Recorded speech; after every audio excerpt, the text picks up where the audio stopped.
మనం ఏ గుడికి వెళ్ళినా గర్భగుడిలో ఉన్న దేవుడిని దర్శించుకునే కంటే ముందు బయట ఉన్న ధ్వజస్తంభం దగ్గరే ఆగి దండం పెట్టుకుంటాం. దానికి ప్రదక్షిణలు చేసిన తర్వాతే లోపలికి వెళ్తాం. ఇది మనందరికీ తెలిసిన విషయమే. కానీ దేవుడిని చూడకముందే దీనికి ఎందుకు నమస్కరిస్తాం? అసలు ప్రతి గుడిలో ఈ ధ్వజస్తంభం ఎందుకు ఉంటుంది? దీని వెనుక మహాభారత కాలం నాటి ఒక ఆసక్తికరమైన కథ ఉందని మీకు తెలుసా? ఈరోజు ఆ రహస్యం గురించి వివరంగా తెలుసుకుందాం. ఈ కథ మహాభారత కాలంలో జరుగుతుంది.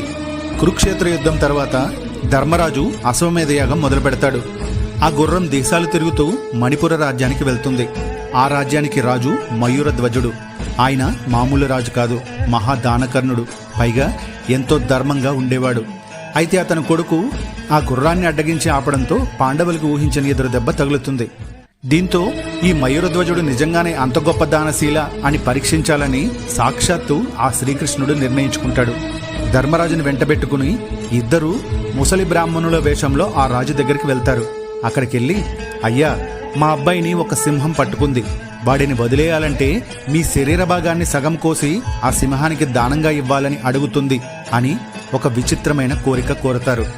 సాధారణంగా ఎవరైనా ప్రాణం మీదకు వస్తే వెనకడుగు వేస్తారు. కానీ మయూరధ్వజుడు నవ్వుతూ తన శరీరాన్ని సగం కోసి దానం చేయడానికి సిద్ధపడతాడు.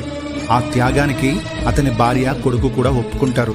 అలా దానం చేస్తుండగా మయూరధ్వజుడి ఎడమ కంటి నుంచి ఒక కన్నీటి చుక్క కింద పడుతుంది. అది చూసి ధర్మరాజు, రాజా, నీకు ఇష్టం లేనట్టుంది, బాధపడుతూ ఇచ్చే దానం మాకు వద్దులే అంటాడు. అప్పుడు మయూరధ్వజుడు ఇచ్చిన సమాధానానికి ధర్మరాజు ఆశ్చర్యపోతాడు. నేను బాధతో ఎడవట్లేదు. నా కుడి భాగం ఒక పవిత్రమైన దానానికి ఉపయోగపడుతుంటే ఈ ఎడమ భాగం ఏ పనికి రాకుండా మిగిలిపోతుందో అని నా ఎడమ కన్ను ఏడుస్తుంది అని చెప్తాడు. ఆ మాటలకు అతని త్యాగానికి శ్రీకృష్ణుడు చలించిపోయి తన నిజరూపం చూపించి వరం కోరుకోమంటాడు. అప్పుడు మయూరధ్వజుడు, స్వామి, నా శరీరం నశించిన నా ఈ త్యాగభావం భక్తులకి ఎప్పటికీ ఒక స్ఫూర్తిలాగా ఉండిపోవాలి అని కోరుకుంటాడు.